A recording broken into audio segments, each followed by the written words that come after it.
The year was 2347, and humanity had never known war with an alien species. They had spread across the solar system, building cities on Mars and research stations on the moons of Jupiter. Earth remained their home, a blue jewel floating in the darkness of space. Holding 12 billion souls who believed they were alone in the universe? They were wrong, Admiral. Grace Sullivan stood on the bridge of the carrier resolute, her gray eyes fixed on the tactical display. She had served in the Navy for 30 years. She had faced pirates, terrorists, and political crises. Nothing had prepared her for what she was seeing now. Hundreds of red dots filled the screen. Each represented an alien warship. They had appeared from nowhere, dropping out of some kind of faster-than-light travel that human scientists said was impossible. The ships were massive, each one larger than anything humanity had ever built. "We are receiving a transmission," said Lieutenant Amy Porter, her voice shaking slightly. "Put it through," Grace said. The main screen flickered, and an alien face appeared. It was humanoid, but not human. The skin was pale blue, the eyes were large and golden, and there were no visible ears. When it spoke, the words came through in perfect English, translated by some technology humans could not understand. "I am High Commander Velcora of the Valorian Dominion. Your species has been evaluated and found suitable for integration into our empire. You will surrender unconditionally within 72 hours. Resistance will result in the complete destruction of your civilization. This is not a negotiation. This is a notification." The screen went dark. Grace felt her heart pounding in her chest, but she kept her face calm. A captain could not show fear in front of her crew. She turned to her communications officer. "Get me the Joint Defense Council. Priority 1. 12 hours later, she sat in a bunker deep beneath the Swiss Alps, surrounded by the most powerful military and political leaders on Earth. The mood was grim. Reports had come in from every corner of the solar system.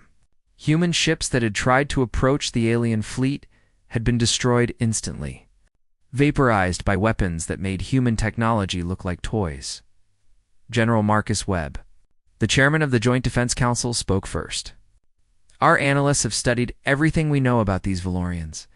They have conquered 47 species across 3 galactic arms. No one has ever successfully resisted them.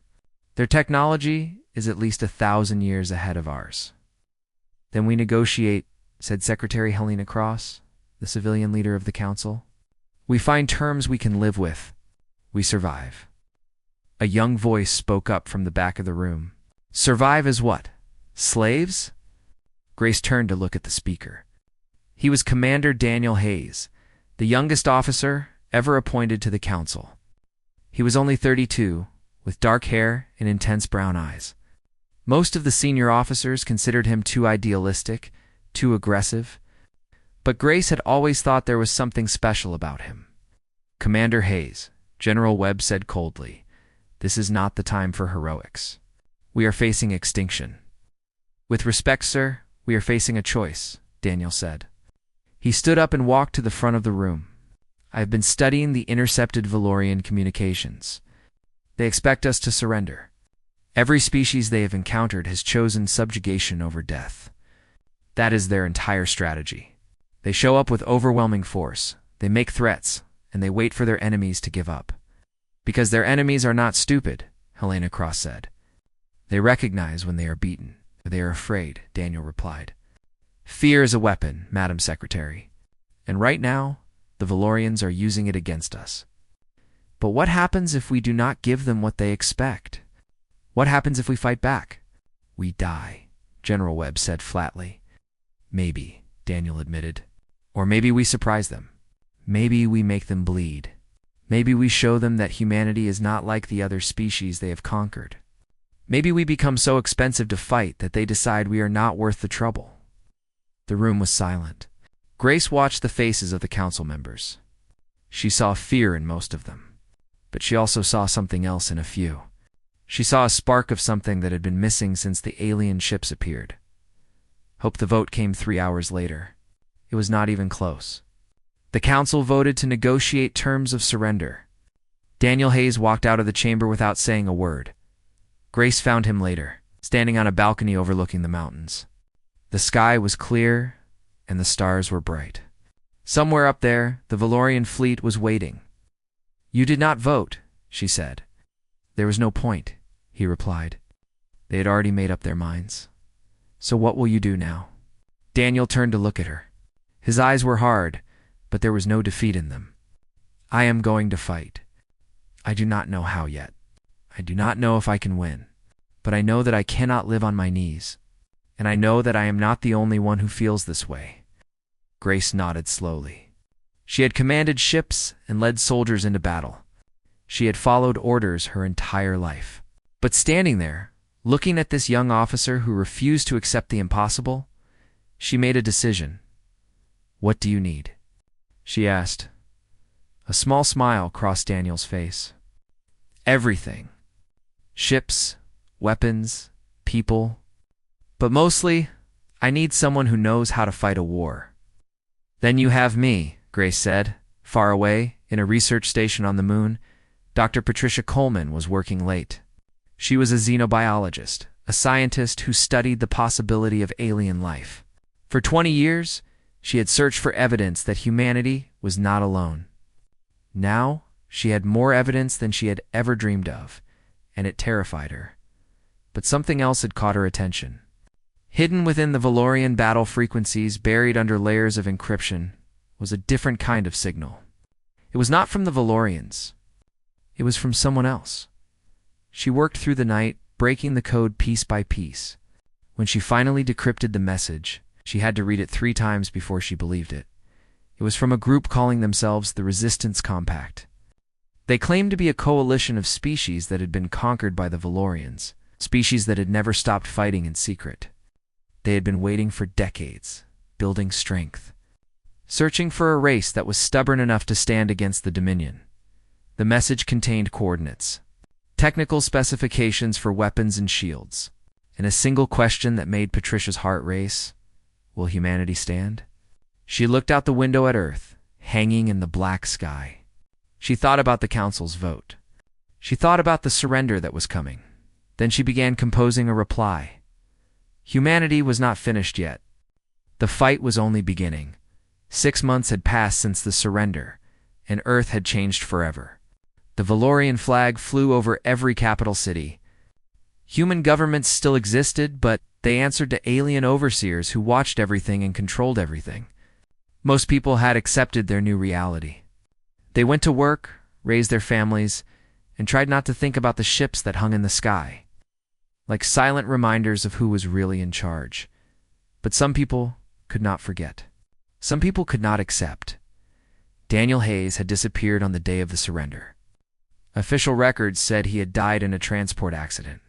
The truth was very different. He had gone underground, literally. Deep beneath the Rocky Mountains, in a bunker that had been built during the old wars of the 20th century, he had gathered a small group of people who shared his belief. They called themselves the Remnant, and they had one goal: to make the Valorians regret ever coming to Earth. Daniel stood in the command center, studying maps and reports. He had grown thinner in the past months. Sleep was a luxury he rarely enjoyed, but his eyes still burned with the same fire that had made him speak out at the council meeting. "Ghost, we have a problem." He turned to see Kevin Park, a young engineer who had become one of his most trusted people. Kevin was brilliant with machines and computers. He had a talent for making things work that should not work. "What is it?" Daniel asked. He had taken the codename Ghost because that was what he needed to be. A ghost who haunted the Valorians, striking from shadows, vanishing before they could respond. "One of our cells in Chicago has been compromised. The Valorians are moving in. We have maybe an hour before they arrest everyone." Daniel closed his eyes for a moment. Every loss hurt. Every captured fighter was a friend, a brother, a sister, but he could not save everyone. That was the hardest lesson of this war. Tell them to scatter. Anyone who can get out should run. Anyone who cannot, he paused. Tell them to take as many of the bastards with them as they can. Kevin nodded and hurried away. In Chicago, Grace Sullivan was living in a detention district. The Valorians had stripped her of her rank after the surrender. She was considered a potential threat because of her military experience. Every week, she had to report to an alien administrator who asked her questions about her loyalties. She answered the questions. She smiled politely. She acted like a broken woman who had accepted her fate. It was all a lie that night. She received a coded message through a network of whispers and hand signals that the Resistance had built. An old friend needed her help. The message gave her a location and a time. It also gave her a warning. Getting there would not be easy.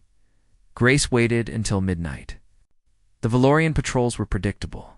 They believed humans were too afraid to cause trouble after dark. That was their first mistake. She slipped out of her building through a window she had loosened weeks ago. She moved through the shadows using skills she had learned in naval special operations training. 2 Valorian guards stood between her and freedom. They were talking to each other, relaxed and careless. They had never faced real resistance before. Grace killed them both in under 10 seconds. She used a knife she had made from stolen metal, a weapon the Valorians did not know she had. The guards died without making a sound. She took their communication device and their sidearm. Then she disappeared into the night. When she reached the meeting point, Daniel was waiting for her. He looked different than she remembered. Harder, more dangerous.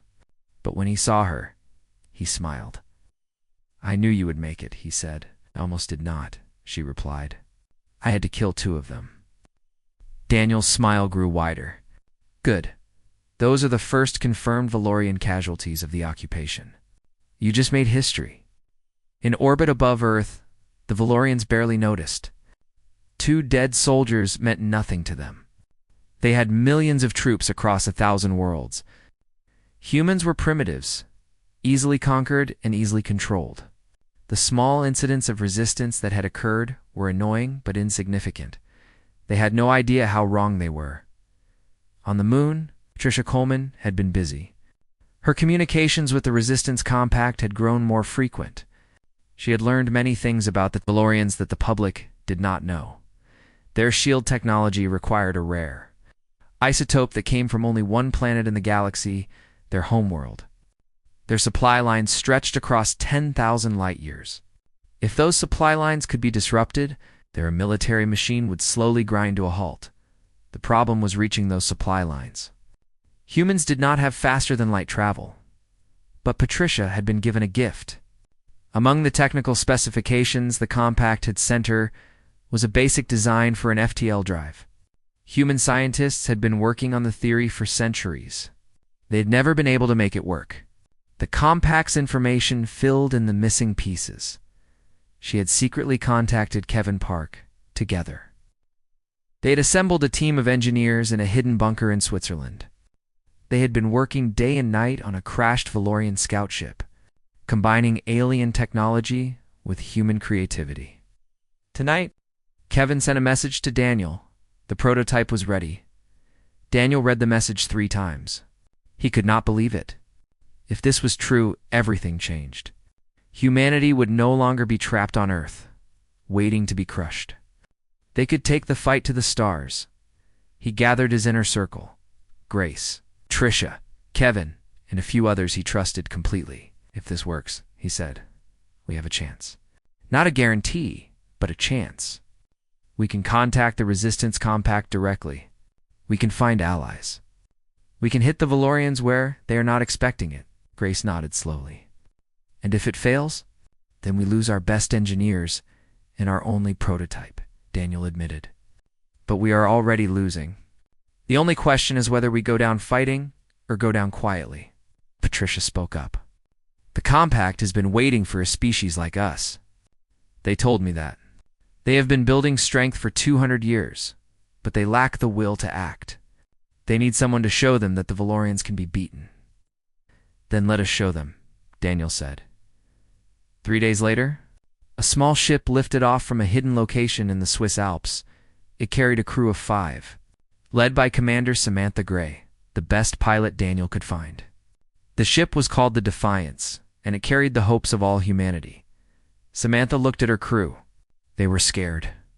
She was scared too, but fear had never stopped her before. "Here we go," she said. and activated the FTL drive. The ship vanished from Earth's orbit in a flash of light. In the Valorian Command Center, sensors recorded the event. For the first time since their arrival, the aliens felt something they had not expected to feel. They felt surprise. And very soon, they would feel something much worse. The Defiance dropped out of faster-than-light travel. Samantha Gray felt her stomach turn. The journey had taken only seconds from her perspective. But the ship's computer said they had traveled over 8,000 light-years. She looked at the view screen and forgot how to breathe. Before them floated a space station larger than anything humans had ever built. It was shaped like a flower with 100 petals, each petal a docking bay or habitat module. Ships of every size and shape surrounded it, representing species Samantha had never seen before. "We made it," whispered Lieutenant Carlos Reyes, her co-pilot. He was a young man from Mexico City who had joined the resistance after his family was killed during a Valorian crackdown. "We made it," Samantha agreed. "Now comes the hard part." A communication signal came through. A voice spoke in a language she did not understand. But the translation software the compact had provided converted it into English. "Unknown vessel, identify yourself. You are entering protected space." Samantha took a deep breath. "This is Commander Samantha Gray of the Earth vessel Defiance. We received coordinates from the Resistance Compact. We are here to request an audience with your leaders." There was a long pause. Then the voice returned, sounding surprised. "Earth. The humans. You have faster-than-light travel." "We do now," Samantha said. Another pause. "You are cleared to dock at Bay 17. A delegation will meet you. Do not bring weapons." Samantha smiled grimly. She had no intention of leaving her sidearm behind. If this was a trap, she would not go quietly, but it was not a trap. When the airlock opened, she found herself facing beings from a dozen different species. Some were tall and thin, some were short and heavy, some looked almost human, and some looked like nothing she had ever imagined. They stared at her with expressions she could not read. One of them stepped forward. She was from a species with silver skin and 4 eyes, and she moved with the grace of a dancer. Her voice was soft but carried authority. "I am Valisarin, Senior Coordinator of the Resistance Compact. We have been waiting for you, Commander Gray, though I admit we did not expect you so soon." "We move fast when we need to," Samantha said. Valisarin made a gesture that might have been a smile. "So I see the Council will want to meet you." Samantha followed her through corridors filled with beings from conquered worlds. She saw hope in their eyes, but also fear and doubt. They had been fighting in secret for 2 centuries. They had grown used to hiding. The idea of open war terrified them.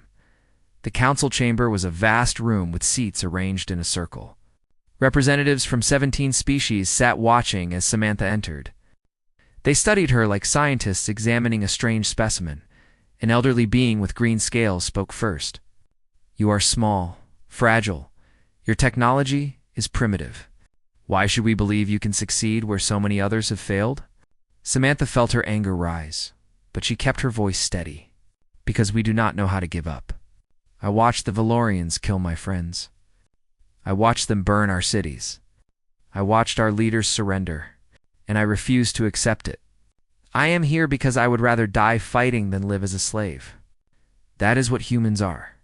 We are stubborn, we are stupid, and we never, ever quit." The council members murmured among themselves. The green-scaled being tilted his head. "You speak of stubbornness as if it were a virtue." "It is the only virtue that matters," Samantha said. "Your compact has been hiding for 200 years.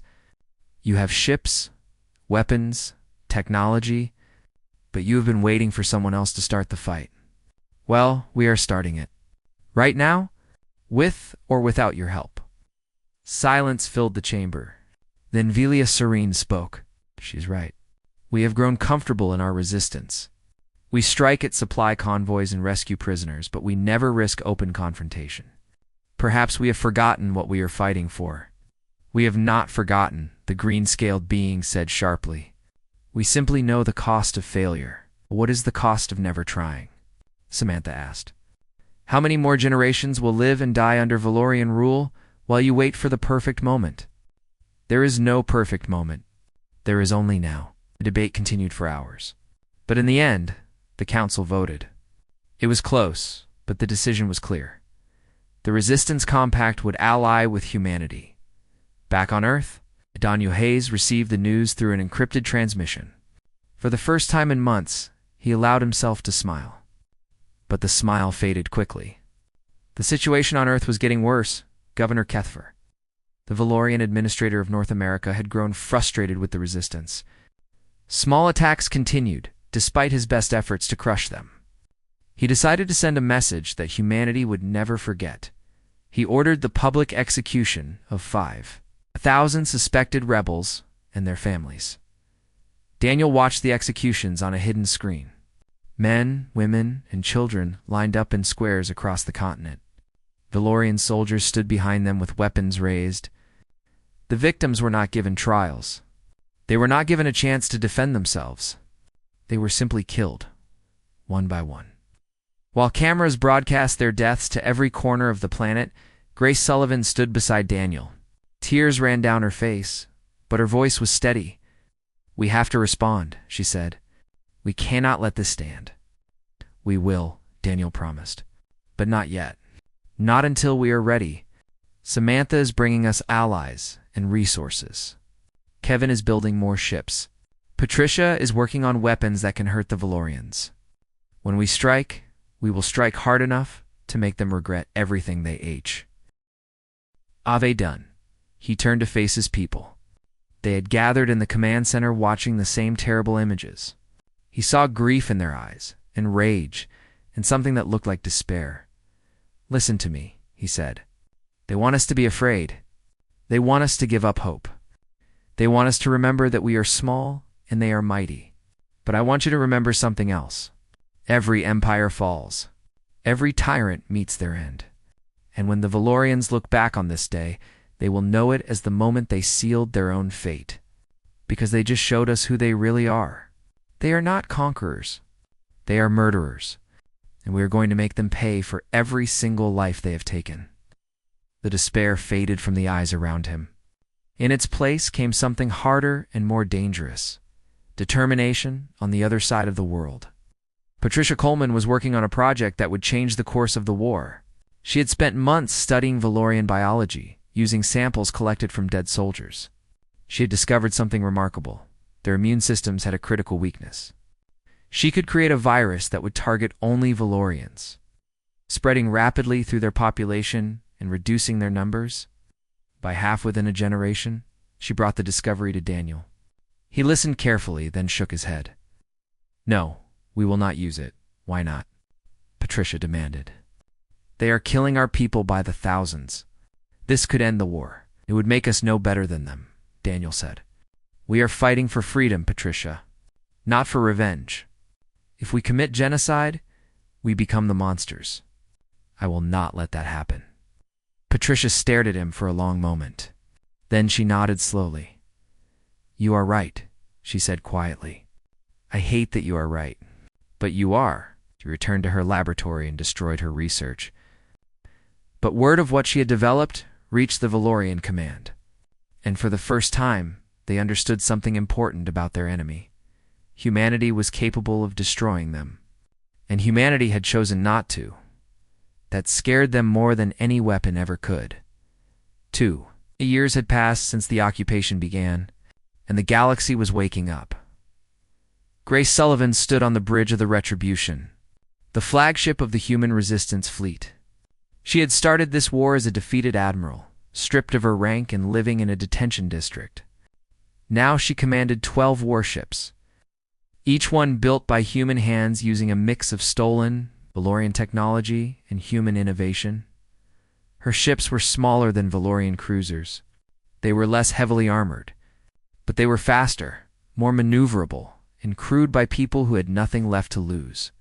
In the past 8 months, her fleet had destroyed more enemy vessels than any force in the history of the Resistance Compact. The Valorians had given her a name, the Ghost Admiral.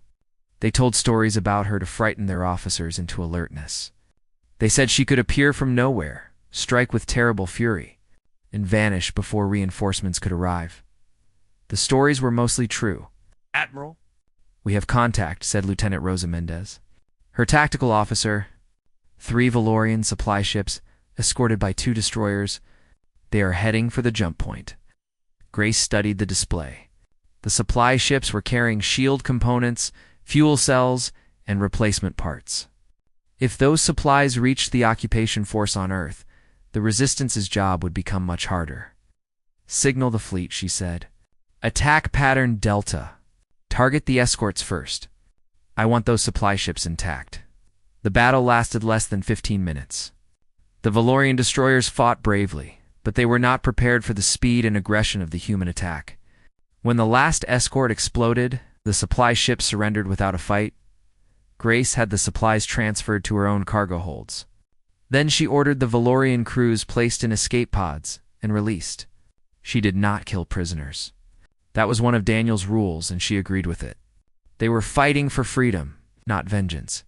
But she did make sure the Valorian survivors got a good look at the human flag, painted on her ship's hull before they were sent away. She wanted them to remember who had beaten them, back on Earth. Daniel Hayes was meeting with representatives from the Resistance Compact. The alliance had grown stronger over the past 2 years. Species that had cowered for centuries were now finding the courage to fight. Uprisings had spread across a dozen occupied worlds. Tying down Valorian forces that might otherwise have been sent to Earth, Villaserin had come to Earth in person, risking her life to coordinate the growing war effort.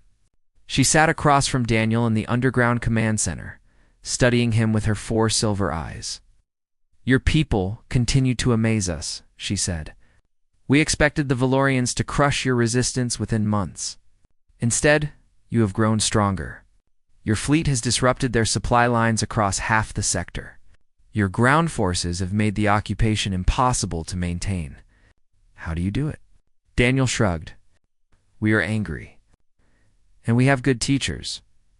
Many of our tactics came from the Compact's historical records. We just applied them more aggressively than you expected. That is an understatement, Villaserin said. Your species has a term for it. I believe you call it all or nothing. We call it many things, Daniel admitted. Stubbornness, pride, maybe foolishness, but it works. In the Valorian capital, far across the galaxy, the Dominion's ruling council was meeting in emergency session. The mood was grim. Reports from the occupation zones were increasingly disturbing. Human resistance had not faded. It had grown, and it had inspired others. High Commander Velcora stood before the council, his blue face tight with frustration. He was the architect of the Earth invasion, the leader who had promised a quick and easy conquest. Now he was watching his reputation crumble. We must commit more forces, he argued. If we send the 2nd and 3rd battle fleets to Earth, we can crush this rebellion once and for all.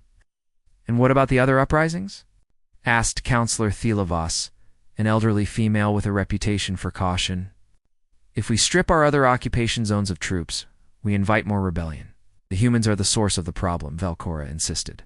They are inspiring the other species. If we destroy them, the others will fall back into line. You said the same thing 2 years ago, Thelavos replied. You promised us a simple conquest. Instead, you have given us the worst crisis in Dominion history. A younger voice spoke up from the back of the chamber. Counselor Rethmar was barely 40 years old. A rising politician who had built his career on challenging the old guard. Perhaps, he said quietly, we should consider a different approach. The council turned to stare at him. Velcora's face twisted with contempt. What approach would that be, young one? Surrender? Negotiation, Rethmar said. I have analyzed the projections. If current trends continue, the Dominion will face collapse within 50 years. Our supply lines are being cut. Our troops are demoralized. Our subject species are losing their fear of us. We cannot win a war of attrition against an enemy that refuses to stop fighting. The Dominion does not negotiate with primitives, Velcora snarled. Then the Dominion will fall, Rethmar replied calmly. These humans have shown us something we did not expect. They are not fighting for survival. They are fighting for an idea. Freedom, dignity, self-determination. You cannot kill an idea with plasma weapons. Hi, Commander. You can only make martyrs. The debate raged for hours. In the end, the Council agreed to send an envoy to Earth to explore the possibility of a negotiated settlement. It was not surrender, they told themselves. It was strategy, but everyone in the chamber knew the truth. For the first time in 1,000 years, the Valorian Dominion was considering retreat. Daniel Hayes met the Valorian envoy in a bombed-out cathedral in Rome. It had once been a beautiful building, filled with art and history. Now it was a ruin, destroyed during the early days of the occupation. Daniel had chosen the location deliberately. The envoy was a tall Valorian named Kent Saul. He was a diplomat, not a soldier, and he looked uncomfortable, surrounded by armed human guards. You could have had peace, Kensal said. You could have lived comfortable lives under our protection. Your species would have been cared for, educated, given access to technology beyond your imagination. Why do you fight so hard for suffering and death? Daniel looked at the ruined altar. He thought about the history that had been destroyed. The people who had been killed, the children who had grown up under alien occupation. Because we are human, he said. We would rather die free than live as slaves. Your people never understood that. You thought we would be like the others. You thought fear would be enough to control us. But fear is just the beginning. After the fear comes anger. After the anger comes determination. And after the determination comes victory. You cannot win, Kensal said. Even if you drive us from Earth, we will return. The Dominion has resources beyond your comprehension. Maybe, Daniel admitted, but we will keep fighting. Year after year. Generation after generation. Until your Dominion is nothing but a memory, and our children walk free among the stars. That is what we are offering you, Kensal. An endless war against an enemy that will never stop. Or you can leave. Now, while you still have an empire to go home to. The envoy stared at him for a long moment. Then he turned and walked away without another word. He returned to his masters with a simple message. Humanity would accept nothing less than complete withdrawal from Earth and all occupied territories. The Valorian Dominion had a choice to make, and the clock was ticking. The Battle of Earth began on a cold December morning. Daniel Hayes stood in the command center deep beneath the Rocky Mountains, watching the tactical display fill with red dots. The Valorian Dominion had gathered the largest fleet in galactic history, 3,000 warships, carrying enough firepower to reduce the planet to molten slag. High Commander Valcora had staked everything on this attack. If he could not control Earth, he would destroy it. They are entering weapons range, Kevin Park reported. His voice was steady, but Daniel could see the fear in his eyes. Everyone was afraid. Only a fool would not be afraid facing those odds. Signal the fleet, Daniel said. Tell Admiral Sullivan to begin the operation. In orbit, Grace Sullivan sat on the bridge of the Retribution, surrounded by her crew. They had been with her through a dozen battles. They trusted her with their lives. She hoped she was worthy of that trust. All ships, this is the Admiral, she said into the fleet-wide channel. Today, we fight for everything. Our homes, our families, our future. The enemy believes we are beaten. They believe this will be easy. Let us prove them wrong. The human fleet numbered 300 ships. They were outnumbered 10-1, but they were not alone. As the Valorian armada approached, new signals appeared on the tactical display. Ships dropped out of faster-than-light travel all around the battlefield. Vessels from the Resistance Compact, representing 17 species who had lived under Valorian rule for centuries, emerged to stand beside humanity. Valesseran's voice came through the command channel. You did not think we would let you fight alone, did you, Admiral Sullivan? Grace felt tears in her eyes, but she blinked them away. There was no time for emotion now. Thank you, old friend. Now let us show these invaders what happens when free peoples stand together. The battle began.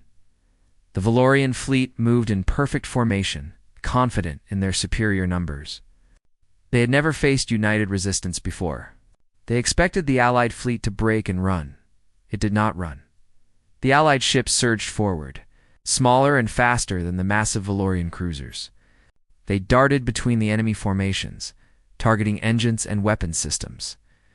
Avoiding the heavy guns that could destroy them with a single shot, Grace's fleet had trained for this moment. They knew they could not match the Valorians in a straight fight, so they did not fight straight. They used hit-and-run tactics, striking and retreating, drawing the enemy into confusion. The battle raged for hours. Ships exploded on both sides. Thousands died in the darkness between worlds. But the Allied fleet held. On the surface of Earth, the Resistance launched its own attack. Daniel had been preparing for this day for years. Hidden weapons caches opened. Secret bases activated. Millions of Resistance fighters emerged from hiding, striking at Valorian ground forces across the planet. In Chicago, a force led by veterans of the early Resistance captured the main Valorian administration building. In London, saboteurs destroyed the alien communication hub, cutting off coordination between occupation forces. In Beijing, a team of former soldiers seized control of a Valorian power plant and turned its weapons against the enemy. The Valorians had expected to crush a defeated people. Instead, they found themselves fighting on 100 fronts at once. Back in orbit, Grace Sullivan was wounded when a plasma bolt struck the Retribution's bridge. Shrapnel tore through her left arm, and she felt the hot rush of blood. Her officers tried to get her to sickbay, but she refused. "I am not leaving this bridge until the battle is over," she said. "Get me a bandage and get back to your stations." High Commander Velcro watched his tactical display with growing horror. His fleet was taking losses he had never imagined. The enemy was everywhere at once, striking where he was weak, retreating when he concentrated his forces. Every strategy he tried was countered. Every advantage he pressed dissolved into chaos. And then something happened that he could not explain. His own soldiers began to surrender. It started with a single destroyer, its captain signaling that he would not fire on the Allied fleet. Then another ship followed, and another. Valorian officers who had spent their careers following orders were suddenly refusing to continue the slaughter. Velcora screamed at them. Through the communication channels, he threatened execution. He promised rewards. Nothing worked. The soldiers had seen too much. They had watched a species they were told was primitive and weak, fighting with a ferocity that shattered everything they believed. They had seen their own empire's cruelty laid bare. And they had finally asked themselves a question that had never occurred to them before. Were they the villains? Captain Nathan Cole was a former school teacher from Nebraska. Before the invasion, his biggest concern had been grading papers and coaching the debate team. Now, he commanded a small frigate called the Hammer, and he was about to become a legend.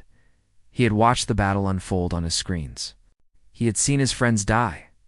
He had seen the Allied fleet slowly gaining the upper hand, and he had seen High Commander Velcora's flagship, the Domination, still fighting, still killing, still refusing to accept defeat. "Helm, set an intercept course," Nathan said quietly. His first officer looked at him. "Sir, we cannot match that ship. It will destroy us before we get close." "I know," Nathan said. "But if we hit their engines at full speed, we might cripple them. And if the Domination falls, the rest of their fleet will break." The first officer was silent for a moment. Then she nodded. "It has been an honor, Captain." "The honor is mine," Nathan replied. The Hammer accelerated toward the Valorian flagship. Velcora saw them coming, but he was too slow to react. The small human ship slammed into the Domination's engine section at full speed. The explosion lit up the battlefield like a second sun. When the light faded, the Valorian flagship was dead in space. Velcora was gone, killed in the impact. And the remaining Valorian ships, seeing their commander destroyed, began to retreat. The battle was over. Humanity had won. 1 year later, representatives from across the galaxy gathered in Geneva to sign a treaty that would reshape the future. The Valorian Dominion was dissolved. Occupied worlds gained their independence. A new galactic council was formed, dedicated to preventing any species from dominating others again. Humanity was given a founding seat on the council. The species that everyone had dismissed as primitive and weak had become the symbol of resistance and hope for the entire galaxy.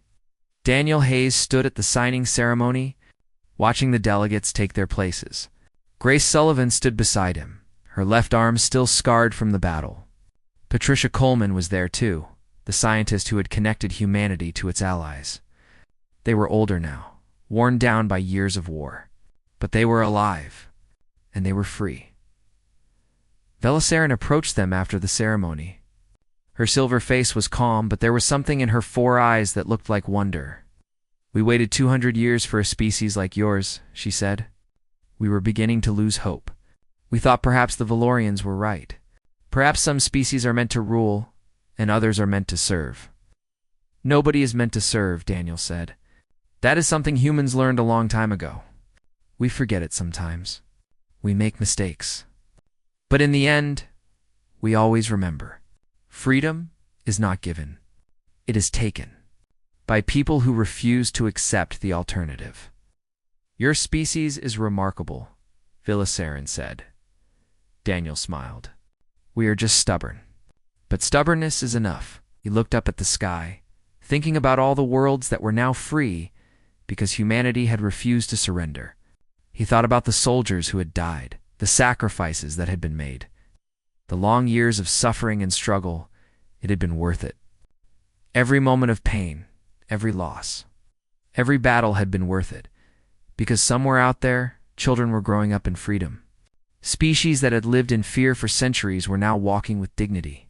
The galaxy had changed forever, and it had changed because one small planet full of stubborn, foolish, brave people had refused to give up.